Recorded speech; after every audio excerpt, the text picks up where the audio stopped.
is episode 16, Social Media Marketing Strategies with Drew Elliott. Hello and welcome to the Make Money with Massage podcast, where we show you strategies to successfully market and promote your massage business. I'm your host, Tim Cooper, and it's a pleasure to have you with me today. Marketing can be a tricky thing, it's true, and even the pros can find it challenging at times. But the good news is that there is a science to it, and it is something that can be learned. But like most things, there are many ways, there are many approaches, there are many strategies that can be employed. So it's not so much the destination, it's how you get there. They can take so many different routes.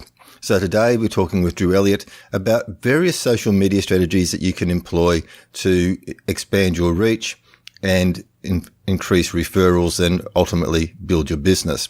So stay to the end because we are going to be talking about some pretty funky stuff here and sharing some real ninja tactics, some advanced stuff that you can do, some tricky stuff you can do on Facebook and YouTube to grow your audience and to build your business.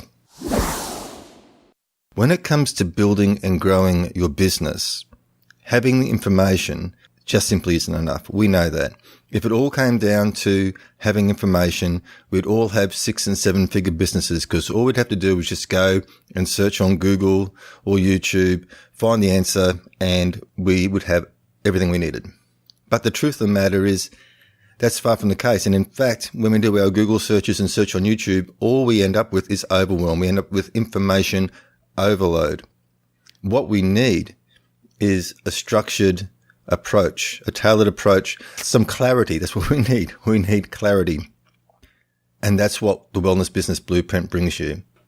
The Wellness Business Blueprint walks you step by step through everything you need to do, from defining yourself and your business, identifying your ideal client, crafting your marketing message, and then taking that message out to your ideal audience.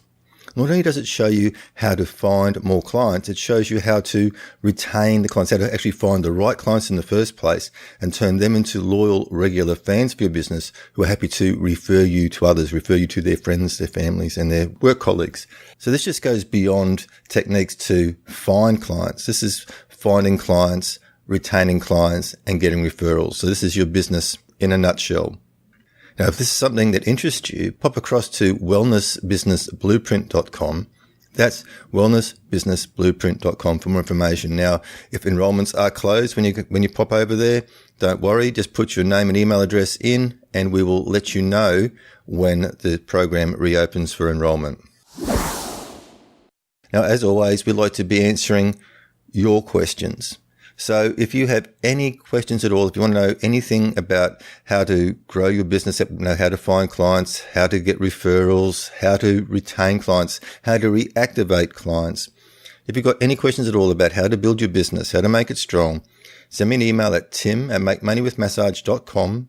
That's tim@makemoneywithmassage.com, and we'll get your questions answered. Also, if you believe that you have something of value to share with the audience and you'd like to be a guest on the show, once again, just email me at tim@makemoneywithmassage.com and we'll get that interview organized. The show notes for the show can be found at makemoneywithmassage.com/016. That's makemoneywithmassage.com/016. And there you will find a summary of the interview along with all the links and resources that we mention. But now, without any further ado, let's cross over to the interview. Today's guest has a simple philosophy. If you go back to the basics and focus on the simple principles, you can explode your business in ways you never thought possible. He has his own marketing team that is dedicated to helping business owners in the spa, health and wellness industry. He also has a book called The Online Marketing Plan for Spas, providing over 50 pages of the exact strategies he and his team use with their customers. And now it's with great pleasure I welcome Drew Elliott to the show. Welcome, Drew. Hey Tim. How you doing? I'm doing great. It's going to be a lot of fun talking to you because, as we said, like in the pre-interview, we do have a lot in common. Our philosophy is very, very closely tied along with the online tools that we use. So Before we get into the nuts and bolts of today's chat, can you just give us a little bit of a background about yourself and what got you sort of involved in this particular part of the market, so to speak? Yeah, of course. So originally my background is in sales and marketing management. And what I was doing, I was working with an international company for quite a few years, traveling the world, working on their marketing strategies, working on their sales strategies in North America. And I learned a lot of great things through that, obviously on the marketing side and working with customers. Unfortunately, though, what I found is I was traveling so much that it really took away from my family time and from the personal passions that I had. So I decided to kind of use the skills that I knew to help other businesses. I became a freelance marketer. And I had a lot of success with that. I was kind of more of just a generalist in that sense. And what really kind of the light bulb went off was when my girlfriend and I, we went to a local spa. It was a great time, great business. They had a great philosophy about how they did things. And at the end, I asked them, how was business going? How are you getting new customers? And they told me, well, we're not really that great at getting new customers. We have a good solid base, but we're not seeing a lot of new turnover. And that's kind of where I said, well, this is a great business. This has a great location. What's going on here? And I realized there's a lot of businesses in the health and wellness industry that were facing this. So that was kind of my foot in the door to say, well, there's a problem here. Maybe I can provide a solution. And that's where I found getting into this was kind of a very interesting direction for me. And I've been doing it for a little bit now, and I really love it. Awesome. And so throughout your time now, what do you think, or what do you see as being the biggest mistake when it comes to marketing for massage therapists and basically the wellness industry in general? What's the biggest mistake you see them making? Well, as far as mistakes, I come from a digital background. I mean, there's different ways that you can skin a cat, right, in terms of marketing. But I definitely see on the digital side, a lot of companies are undervaluing social media and engagement. And there's a beautiful example. I have a local client here. And, I was telling her about all these great things that you can do in interacting with your customers online. And I was telling her Facebook is such a good platform that you could really start to use that. And she said, well, isn't that just for friends and families to talk? So I think there's kind of a perception problem with a lot of companies and understanding the real value behind social media. I also think what a lot of companies do is when they finally do start to get into social media, they don't invest enough time to get the depth required to get that engagement. And it really comes down to knowing that patience is a virtue when doing a lot of these things. And a beautiful thing is you can always try something, and if it doesn't work, tweak it here and there. And you got to have the patience to do it and stick with it. Absolutely. There's no magic bullet and there's no instant results. And look, that's one thing that I get asked a lot with my coaching clients and from my audiences. They want to be able to advertise successfully on like Facebook is all I hear, and it makes my toes curl because there's probably even in better places, to be honest with you. But everybody wants to get onto Facebook. But what they don't understand is that Facebook is what we call interruptive marketing. So people don't necessarily go onto Facebook to look for a spa or look for any business or look for a book, right? They go on to Facebook just to maybe waste some time, check out what their friends are doing, and so they're scrolling through and then getting all this other stuff in their news feed. And so their task is to grab attention, address a problem, and then get them off Facebook over onto their own site, and then carry on the sales from there. But they don't have what we call like the foundations or the basics in place a lot of the time, do they? Yeah, that's the problem too. It's important that if you're going to build an audience on Facebook and you want to communicate them in the right way, you need to know who your audience is. And it's important that you bring value to that audience. The way I think about it is think of your customer. When they blow out the candles on their birthday, what are the things that they worry about, or what are the things they wish for? And use that as your strategy to speaking and reaching out to your audience. And that's really what's going to create good engagement. Or just finish that little sentence, if I could just. So look at your ideal client and say, what your ideal client was sitting there, and you said, finish the sentence. If I could just, what would they say? What's their major pain point? And sometimes what we're saying is that their major pain point isn't what their problem is. Their major pain point is not being able to do things, or something like that. They can't garden anymore, or they can't do this anymore. they can't hit the golf ball straight. And so once again, it's spending the time to get to understand your target market, to understand your ideal client, and to talk to those pain points. And that's because otherwise they're not even going to look at your Facebook ad if you're not talking to their emotions. That's exactly it. And you mentioned Facebook ads. The real beauty of that is that you can get so niche down into your target interests, right? And it's important if we're talking about knowing your ideal customer. It's more than just knowing the age or the location. Even look at things like, what are some of the books that my customers are reading? What are some of the shows my customers are watching? Where do they go to eat on the weekend? The more that you can niche down to figure out who your perfect ideal customer is, the better that you can reach out to them and speak to them. Absolutely. And you can even look at what their income bracket is. And you might think, why would I want to know what the income is? And the point is, can they afford your services? We can't, I come from a clinical massage background, so not so much a spa background, but unless I'm really, really fortunate, I can't fix somebody in one visit. And I'm going to have to need to see somebody at least 4, 5, 6 times before they see a lasting result. So I don't want somebody who comes in, who's looking for a deal, because I don't do discounting anyway, but I don't want somebody who come in and then they just have one shot and they go away and they don't get the result, and then they badmouth me and say my services don't work. They haven't given me a chance. So sometimes even looking at that demographic of what is the income bracket for the household to see whether they can actually afford you.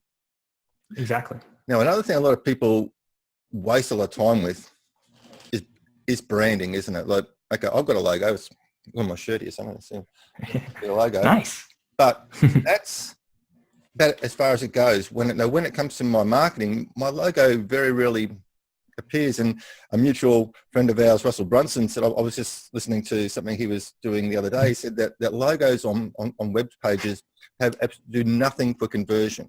So make them really small. Don't detract. Don't detract people's attention away from what you want by the logo. And I think this is where a lot of people waste a lot of time, a lot of money, is filling around with these inconsequential things, which I think are important. And what they've got to understand is that these big brands like Coca-Cola and Pepsi and all these logos that you recognize have spent billions of dollars building that brand so that people do recognize it. And I think if you sort of ask your client off the cuff, just close your eyes and describe my logo, I think you'd be a little bit disappointed. Exactly. And I mean, you've nailed it right on the head there. It's funny. People get so caught up in, let's get a cute, catchy slogan and let's get the cool looking logo. And they forget the fact that no one even knows who they are, right? They don't even know that they exist. So you really have to first find an audience that you can speak to and you can work with before you really even need to worry about, how does your logo affect your audience? If you have the right kind of audience, if you have the right kind of product that suits their needs, that's going to get you 80 to 90% of the way there. Everything else is going to be incremental. And that's really, thinking about 80-20, which is something, if you look here, I live the 80-20 rule because it's true. It's true that you'll find 80% of your profits will come from your best 20%. So if you really think about your marketing in that regards, it completely changes the way and your focus. Perfect. Yeah, I've got the same book, Perry Marshall, I believe, and the point is, and that goes a long way. Like I was saying, 80% of the crop will come from 20% of the plants, and you see it through nature. You see it all the time. And the other thing, while we're on the 80-20 rule, then before we sort of move on to our main topic, is that you should have an inbound marketing plan, but also an internal marketing plan to market to your existing clients. Because as I said, when you're coming back to that 80-20 rule, the chances are that the 80% of your income is coming from people who are already on your client list, and you shouldn't just put all your focus, and this is another thing I see, they put all their focus into finding new clients and they're not going back to their existing list, which is an absolute gold mine. Exactly. Couldn't agree with you more there. Okay, now the other thing that is often overlooked is YouTube, and we'll talk about that. Because I'm just going to let you go crazy in a minute, because I'm going to talk about structuring YouTube ads and Facebook ads and using YouTube. But personally, a number of years ago, I actually made up, I actually even forget the little tool on the internet. It was a free tool. I made up a 35-second thing with some music and just some text and some pictures just floating around. I put it onto a YouTube. But what I did is I did stuff with the captions. I did stuff with the description. Anyway, within a matter of 10 or 15 minutes, it was on the front page of Google. It was, I think it was listed number 7 for your massage in that particular suburb. So if somebody typed in remedial massage, Currumbin Waters, no, number 7 down was not just a listing, it was actually the thumbnail of a video, which is very attention grabbing, and these things that you can create without a lot of tech ability, because there's many different tools. I might have to sort of research and put those to the show notes for the show, unless you've got some ideas that you can share. But these are things that anybody can do, and they get you like when all these people are just tearing their hair going, I want to be on the front page of Facebook. Well, we can show you some front page of Google, I should say. We can show you some cost-effective or free ways to hit the top 10 a lot faster than other people are taking months and everything for Google to index them. So I'm going to hand over to you, and you're going to take us through, Facebook and YouTube marketing. Okay, and I just have one kind of pre-question. Did you even have your logo on the video there, Tim? Sorry? Did you even have your logo on that video? No. Yeah, see, there you go. So how about this? I'm going to start with like Facebook and social media, and we can go from there. So the way I feel about social media is that it's all about engaging with customers who have come to your store or your business and have had a good experience, but it's also about increasing the referrals, right? So if someone's come to your page, for instance, on Facebook, it's probably because they've liked your service enough to do that, right? So that, to me, is really a good audience to start with once you start to build that up. And an interesting way, if you really want to take social media and blow it up, I think you need to think big about how you're doing these things. So the way I look at it is that on average, every Facebook user has around 135 friends. So let's say you have 100 people that are on that page, on your page. You actually have access to over 10,000 people within that network, because every time someone will like a post or someone likes a page, it shows up in that person's newsfeed. So when you start to really think of how big you can actually get your reach in social media, it's really kind of mind-blowing. It really is. Okay, so we've got our reach. So yeah, you've made an impact. You've sent people to, okay, you've got a Facebook business page, which is important, and people have come there because either they've liked your service, and then through them liking your service and liking your page, you might have got a little bit of virility that it's popped up. I suppose that's the other thing when it comes to Facebook ads too, is that when you have somebody like your ad, then up the top of that it says, when they see a friend says Mary likes this on your sponsored ad, that once again comes into something important that we know is social proof. So saying, well, if Mary likes it, and I trust Mary's opinion, exactly, then that's it. It must be okay. So this is the other thing too. People, there's a lot of knee-jerk reactions when it comes to apps like, okay, business is slow. I've got no bookings or very few bookings. How am I going to get people in the door? I know I'm just going to run a Facebook ad and I just throw something together and it's put up there. Or I'm going to run a discount today or whatever. And there's no real structure or planning Exactly to what they're doing. It's just a spur of the moment. I'm in trouble. Let's throw $20 at a Facebook ad. Let's throw all this mud against the wall and see what's going to stick. And I'll tell you where they go wrong there, and where the biggest mistake is that they try to do kind of just a blanket ad, right? So they might have 7 or 8 segmented services. They might be doing nails, they might be doing facials and massage, and they just do a kind of a vomit ad that just tries to reach out to everybody. If you really want to be successful with doing Facebook ads, then you need to segment it, right? You need to speak to the people that are interested in doing massages.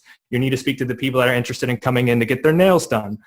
That's how you're really going to have the most effect, because you should never assume that just because someone likes getting a massage that they also want to get their nails done. So if you have both in the same message, there's not going to be as much clarity. Absolutely. Once again, it comes down to laser focusing, focusing, knowing your market, knowing your ideal client, and speaking to them.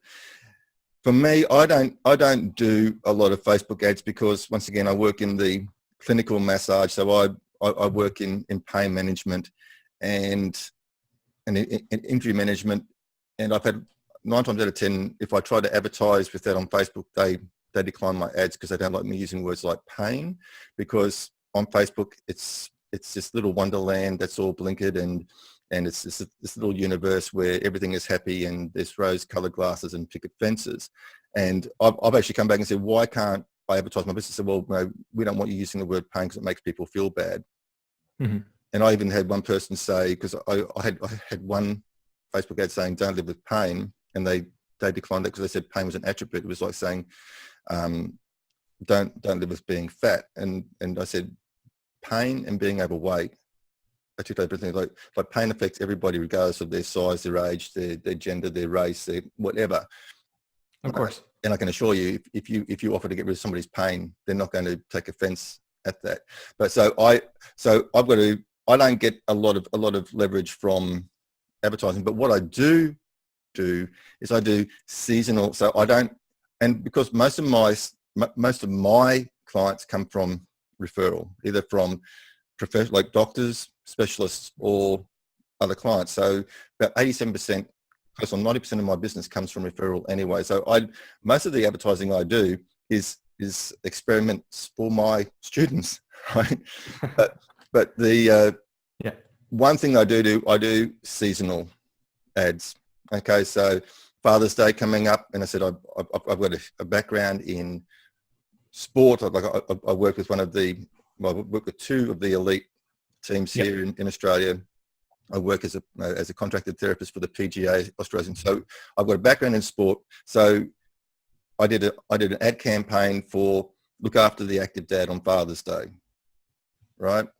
Mm-hmm. We got Halloween coming up. I've got a few ideas there, like the old picture of the witch who's gone into the power pole, and I'm going to go, oh, that's got to hurt. No booking. So using things like holidays, seasons, that sort of stuff works quite well.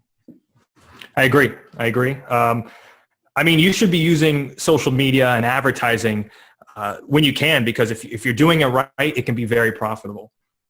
Okay. What about another famous author, Gary Vaynerchuk, who says jab, jab, jab, right hook? So you shouldn't just be blasting people with come to my spa, come to my spa, come to my spa. You should actually be giving them some values, some information, some entertainment. Like it's everybody likes to be entertained as well. So what's a strategy that people can use?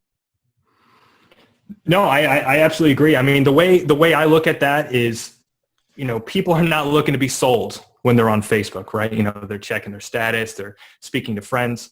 So it's important that you keep that in mind when you're engaging with your audience. It's important that you bring creative ways to bring value that might indirectly bring them to your store or come back to your services. I think a really interesting way that you can do this is think of some of some questions that your common or your best customers, I should say, think about. Or maybe you'll find certain customers are asking a lot of questions. What's the difference between this service and this service, or deep tissue massage versus Swedish, whatever it is. You can have that information. You can post that on Facebook and, share tidbits of information that your audience will find valuable. And in a way, that's going to prove to your audience that you're an authority and an expert at what you do. And also provide value and also help bring them back in. So there are creative ways to do it. Absolutely. And you don't even have to create all your own material either. Like you can curate. Yeah. So I've got a site on alkalinity, because that's an important thing for health. And so I very rarely actually create my own content there. I just go looking for posts, and I go look for the most popular posts with all the most popular shares. I share that back to my page. It's good information, but I don't have to spend the time writing it, but I'm still providing value. So there's something hitting my page every day, and if I don't have time to sit down and write something, there's still something hitting the page every day. Exactly. So we want to educate. We want to get people coming to our site. And I think that the biggest problem these days with Facebook is that now it's a public company, and they've got to make their shareholders happy. And so we know now that you can have hundreds of or even thousands of likes on your business page, but when you post something, on average, I think it only reaches about 4% of the people who have actually liked your page, which is pretty rude on Facebook part, because a little bit.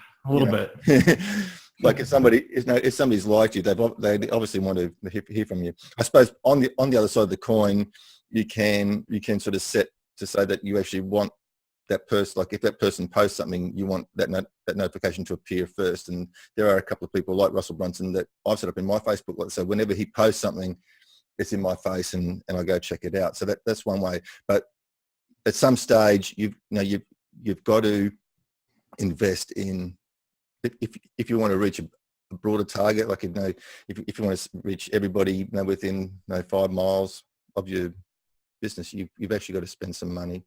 And there are ways. Yeah, you go through.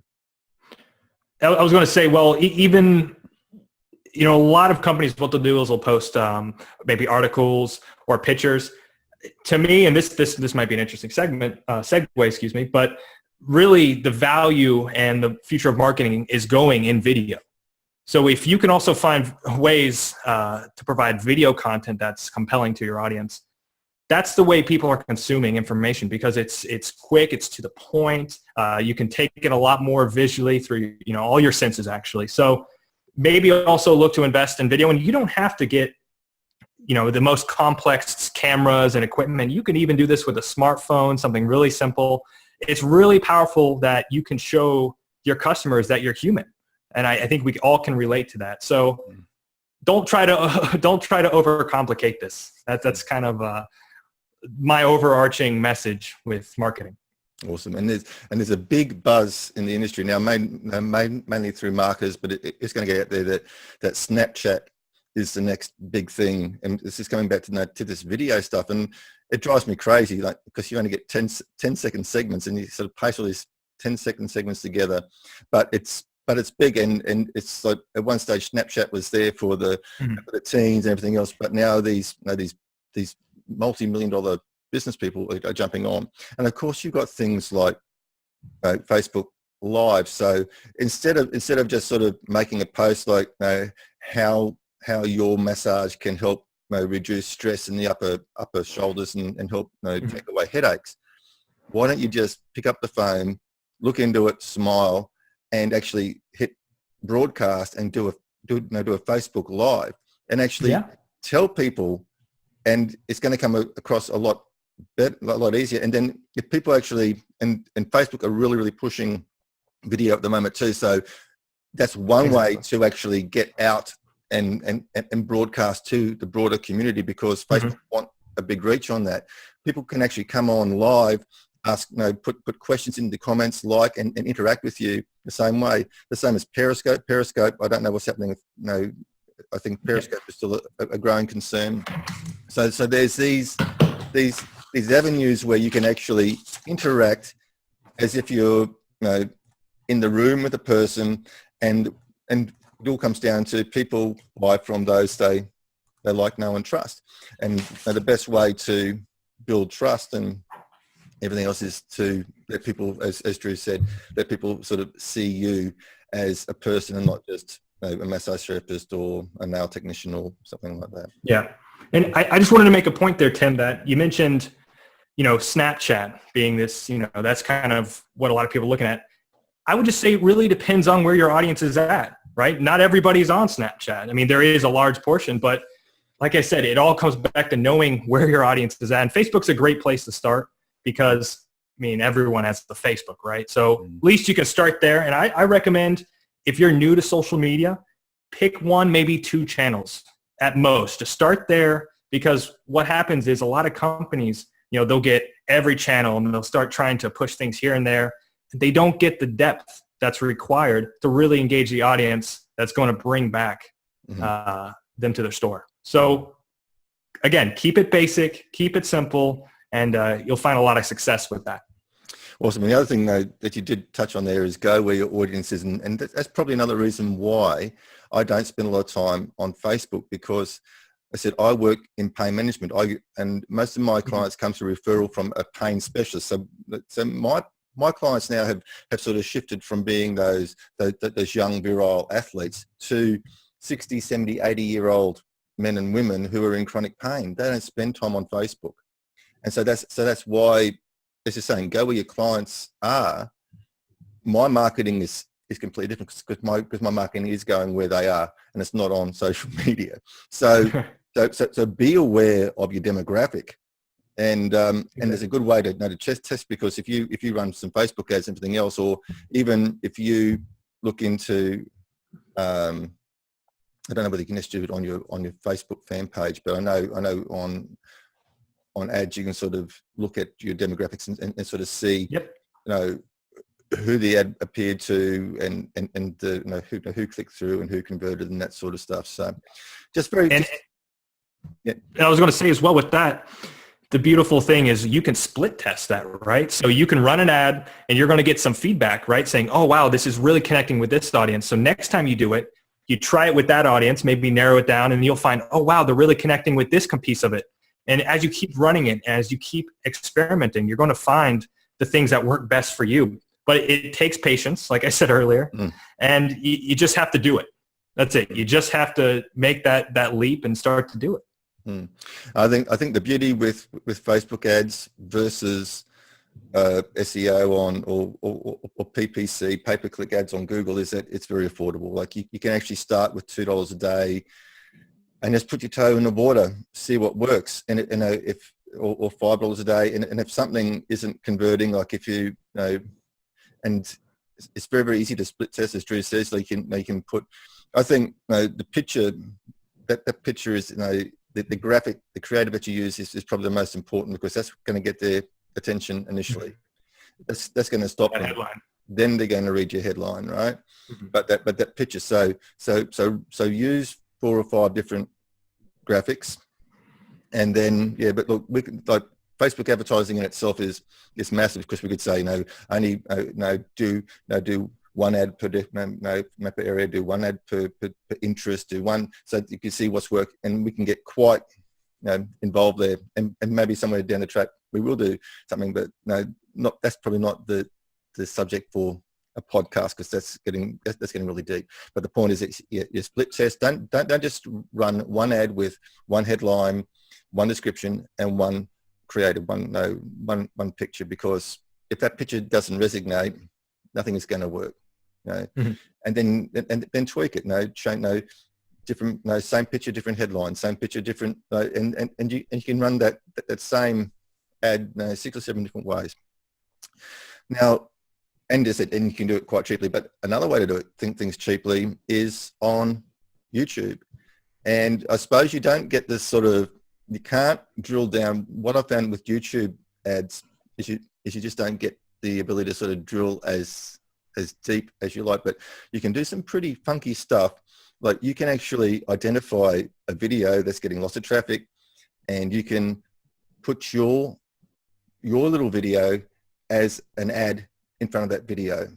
And so if you could be really sort of a bit cheeky, and you could, if you say, if MB Massage is up the road or something, and they've got a video, you can actually make a little video to play as an ad in front of their video, if you get what I'm saying. So, and I very rarely pay more than 1 or 2 cents an impression. Well, no, not an impression, a click actually. Click, yeah. Yeah, and but the thing is that if you're going to use YouTube to advertise, make a wow statement in the first 5 seconds, because when you're putting your video over another video, and they've got that 5 seconds, they've got to watch it before they click away. If you do something there that really sort of grabs their attention, and what we call an interrupt, then they might actually just watch your video through and see things. But I'm saying video is a really, really quick way to get on the front page of Google too. Mm-hmm. Yeah, I mean, there's actually statistics that say in any really marketing, you have about 4 to 5 seconds to really capture that audience. So it's important that you really come out swinging in the beginning. And I'm just going to repeat it. It's all about knowing your market. It really is. Now, what I find interesting about YouTube, and a lot of people don't know this, it's actually the second largest search engine next to Google.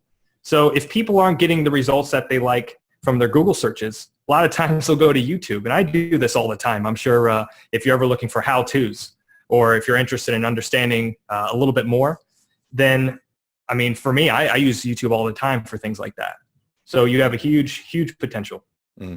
Exactly. Saying, coming back to that, how to actually use that to take what Drew says further. So say your prospective client, you specialize in back pain, right? And your prospective client suffers from chronic back pain. And so they get on to YouTube and they search for how to get rid of back pain or exercises for back pain, whatever.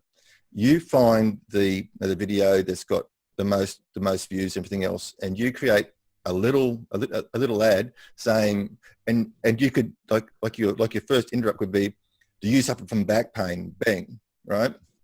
And then you can just go into a little bit of a blab about how your particular services can help people and what your results have been, maybe a couple of testimonials, It doesn't have to be long, between 30 seconds to a minute, maybe 90 seconds max. And you put that over a how-to video. And if they're in your area, chances are they might, how can they fix their back themselves? Well, generally they can't. So they're going to have to eventually come to somebody anyway. So there's some very, very, and this is something I don't see a lot of people, I don't see people embracing YouTube and seeing the power of YouTube. It's immensely undervalued. Really is. And it's the way that, from what I see from my perspective and from what I do, it's really the future of marketing. And Google owns YouTube. I don't think a lot of people know that either. And they're making a huge push to try to really get content out there. So to me, it's, if you're not there, you're really leaving money on the table. And I think just to kind of put this a little bit more in perspective, a lot of people say, studies have shown that when you're communicating, your words are only 7%, right? So where's the tonality? Where's the body language? And that's where video can be so powerful. You're missing 93% of your message. But with video, you can really speak to your audience and color your message and what you do and your personality and show that, your authenticity. These are things that video is going to really allow you to do. Absolutely. The people are going to be able to look into your eyes and go, I actually trust that person, or no, I think that person's telling fibs, right? They're going to get a feel for you even before they come and see you.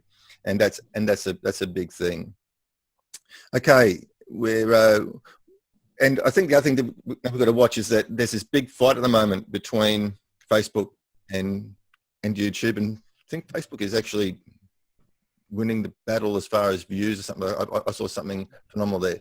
But as Drew said, the important thing is that Google own YouTube, and that is why if you do a clever YouTube video and you do, like, you caption it up so that, because once again, Google doesn't know, it doesn't, well, YouTube will do some sort of captioning for you, but if you don't speak very clearly, then it's not going to. So if you go through and you caption it, so then Google has actually something to index, and so does Facebook. You put a clear description in. Once again, Google has something to index, so does Facebook. I can tell you within minutes or hours, if you do that right, you will be on the front page of Google, and that's what everybody says. Oh, I'll be on the front page of Google. Well, it's the quickest way is to do a video on YouTube, and yep. You know, and to make that even more effective, I would also look at the thumbnail, because that's kind of in terms of, you got your headline and then you got your thumbnail as first impressions. You can make a custom thumbnail. You can have a little bit about the message.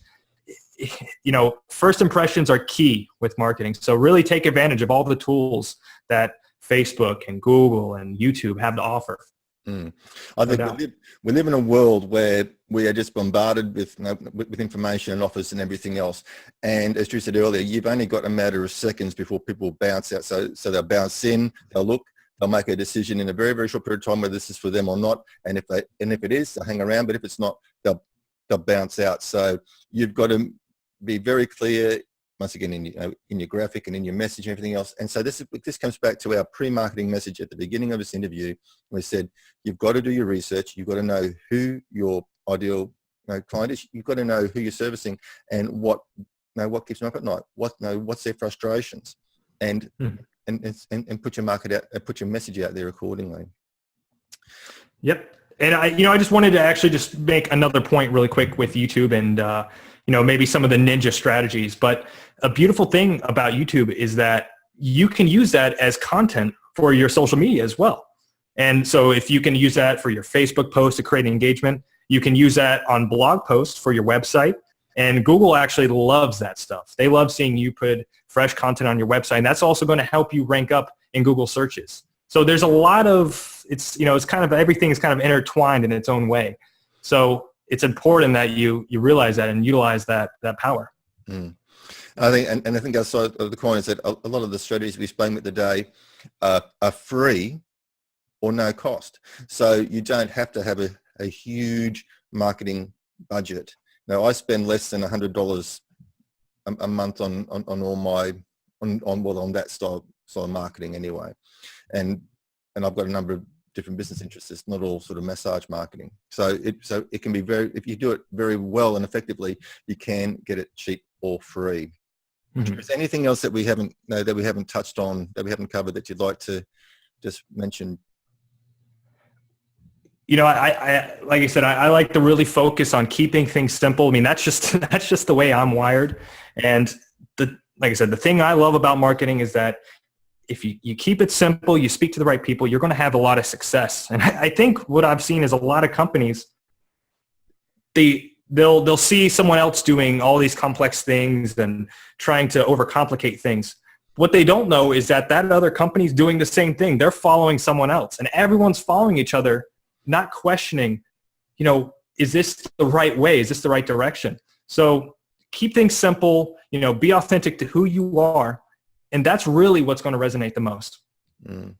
I think that's a very big point, and this is something that I speak about a lot, is that when people go to college to learn massage or whatever they're doing, they go there just on that particular skill or whatever.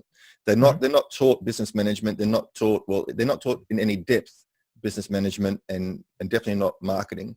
And I know when I went to college, I had a background in IT and business analysis, and I've actually written a computer program that ran clinics. I've taken it off the market now because it's old and it's not up in the cloud. But I had a knowledge of the intricacies of business, but I didn't know marketing. And so when we had our little business, we had this marketing plan, and we're studying massage, going marketing plan. Okay, so then we had to do it in groups, and we went up the street and we just went into every spa and massage business up the street, and we took a business card and a brochure and everything else. And then we came back and we just threw it all on the table, and then we borrowed very heavily from it. And I think this is what you see when you go, when you look at people's business cards, when you look at people's brochures with their websites and everything else, they're all using the same thing, and it's all wrong. But they assume that the marketing is right. And so it comes down, like if I show you, put a business card up there in front of the camera, right? Now there you can see me working on somebody, so you have a fair idea just at a glance what I do. I talk about knowing about pain, but on there it's got nothing to do with the how. On there it doesn't talk about what styles and techniques. And right in the very bottom corner you can see my little logo, but it's not the be all end all. And so it does come down. And what I'm trying to say is that you don't know how to market unless you invest in you invested in your education to become a therapist. Now, if you want to learn how to create a booming business and a growing business, then you should invest in yourself and learn marketing properly, right? I agree.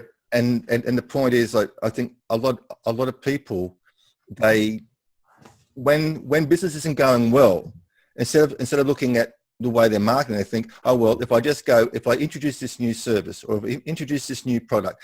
And so what they're doing is they're just building a menu, and they're actually diluting this. So instead of being laser focused on a particular section of the community and providing a particular service and being a specialist, being a go-to person, being known for getting results in an area, they dilute, and then it's become a commodity, and then they just struggle, and they just go into this discount war, and then eventually they go out of business. So you've invested in your skills to become a therapist, nail technician, or whatever you do, acupuncturist. It doesn't really matter what you do. Now, a small investment in time and education to become a good marketer is going to be most beneficial to you. Yep. I love, Tim, I love that card you showed me. And I actually have one here.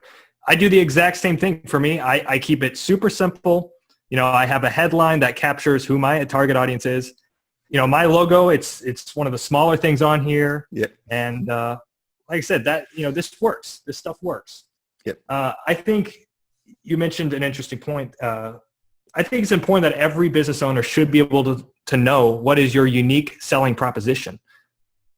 If I ask you, what makes you different from Sally's Spa or Sally's Salon down the street, you should have a compelling answer. Because if you don't, then, how would you expect your customers to really catch on to that? So it's so important that you have some of this stuff in place, knowing your audience, having your unique selling proposition. And that's going to, like I said, that's going to take you 80, 90, 95% of the way there. It really will. Mm-hmm. It really will.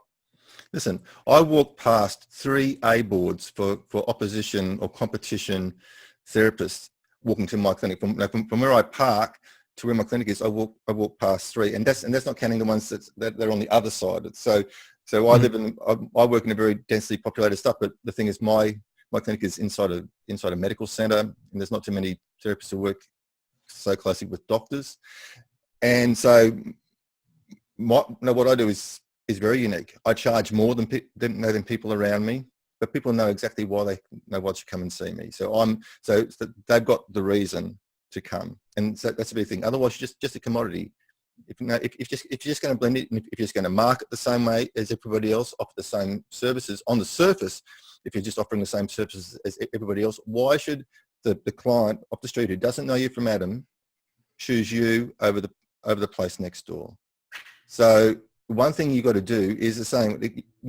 You've got to get a grip on marketing. And marketing is one of those things that a lot of people think they know everything about, but very few know anything about. And you don't have to spend thousands of dollars. You don't have to spend hundreds of hours. But you've got to get a grip, and it's important that you understand marketing. That you can have you've got to understand the concepts of marketing, so you know what works and doesn't work. So even if you delegate it to somebody else, that you know that you're not wasting your money on rubbish. Yep, and I would go also even further. Personally for me, I've had a lot of huge leaps in learning this material and how to market through finding mentors, finding experts, reaching out to people who have walked the walk and talked the talk. So I think there's nothing wrong with bringing on someone just to kind of really, fast track things and learn. And, the reason I'm doing this with spas is because I find a lot of spa owners they're not marketers, right? They have certain passions. And what happens is that sometimes they get bogged down with it because there's so much information about how to market and there's so many different opinions that it takes away from them focusing on the passion that started their business in the first place. So don't be afraid to bring people on board that have done it before and that can help your business grow. Absolutely. And with that being said, how can people find you? Okay, so I actually, on Facebook, if you just type in local search for spas, we have a page there. We're also on YouTube. So we do a lot of great content. We have kind of an online marketing plan with a lot of different information that we talked about, like social media, paid ads, Google search, how to structure your website. So that's also at localsearch4spas.com. And then also on the website, we do a lot of great material in there. We have a free ebook all about how to grow your business in the online space. Awesome. And I'll put those links into the show notes. So basically, actually, I don't even know what, I think this might be episode 16. We'll double check, but the show notes will be available when this goes live. So I'll let you know the actual link to the show notes once it's up and running. Drew, look, I'd like to thank you for your time today. As I said, it's been great talking to you because I think we both really do have. I think we actually might share some mentors along the way. So I think so. I think so. I think our mindsets are very close. So what did you think about those funky little ninja tricks we discussed about YouTube, how to put a promo video of your business up before a video of your competition plays or up in front of a how-to video? Some very, very useful techniques and strategies there. But saying there are so many different ways to utilize social media, and it's always good to bring on somebody with a different viewpoint and to share their experiences. So once again, I hope you found the information that Drew and I shared in this interview beneficial, and then you can go out and take some action, implement it, use it, help build your business.